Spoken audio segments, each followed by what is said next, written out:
అందరికీ నమస్కారం. మన శ్రీరస్తు ఛానల్కి స్వాగతం. అందరికీ నాగుల చవితి శుభాకాంక్షలు. నాగుల చవితి అనేది నాగదేవతలకు అర్పించిన పవిత్రమైన రోజు. ప్రతి సంవత్సరం కార్తీక మాసం శుక్లపక్షం చవితి తిథి నాడు ఈ పండుగను జరుపుకుంటారు. ఈ రోజున నాగదేవతలను పూజించడం వలన సర్పదోషాలు తొలగి కుటుంబ సౌఖ్యం, ఆరోగ్యం, ఐశ్వర్యం లభిస్తాయని విశ్వాసం. ఈ సంవత్సరం నాగుల చవితి అక్టోబర్ 25, 2025 శనివారం వచ్చింది. నాగుల చవితి రోజున పుట్టలో పాలు ఎందుకు పోస్తారు? నాగదేవతలకు నైవేద్యం. నాగుల చవితి రోజున నాగదేవతలు భూమిలో ఉన్న పుట్టల్లో, సర్పగుళ్ళల్లో ఉంటారని నమ్మకం. అందుకే ఆ పుట్టలను నాగదేవతల ఆలయముగా భావిస్తారు. ఆ పుట్టలో పాలు పోయడం అంటే నాగదేవతలకు నైవేద్యం సమర్పించడం, వారిని సంతోషపరిచి మనకు రక్షణ ఇవ్వమని ప్రార్థించడం. సర్పదోష నివారణ. నాగులు పవిత్రమైన జీవులు.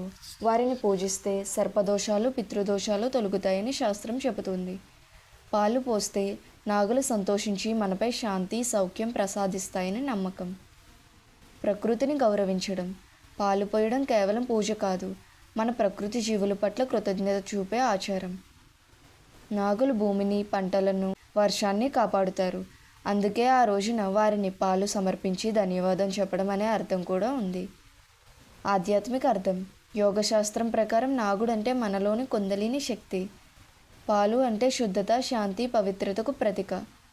కాబట్టి పుట్టలో పాలు పోయడం అంటే మనలోని నెగిటివ్ ఎనర్జీ తొలగి మనసు శాంతి, భక్తి, పవిత్రతతో నిండిపోవడం.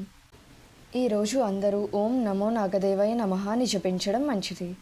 ఈరోజు నాగదేవతలను పూజించడం అత్యంత శుభకరమైనదిగా భావిస్తారు. ఈరోజు వివాహిత స్త్రీలు తమ భర్తల దీర్ఘాయుష్ కోసం ఉపవాసం ఉండి నాగదేవతలను పూజిస్తారు. పాలు, తీపి పదార్థాలు, పసుపు, కుంకుమ, గంధంతో నాగదేవతలకు నైవేద్యం అర్పిస్తారు. ఈ రోజున నాగులను కదిలించడం, గుంతలు త్రవ్వడం, నేల త్రవ్వడం, నాగుల గుళ్ళ దగ్గర మట్టి తీయడం, నాగులను బాధించడం వంటి పనులు చేయకూడదు. ఈ చిన్న ఆచారం మన ఇంటికి శాంతి, ఐశ్వర్యం, ఆరోగ్యం తీసుకొస్తుందని నమ్మకం. నాగదేవతల ఆశీస్సులతో మీ జీవితంలో శాంతి, సౌఖ్యం, సౌభాగ్యం నిండాలని కోరుకుంటూ అందరికీ నాగుల చవితి శుభాకాంక్షలు. ధన్యవాదములు.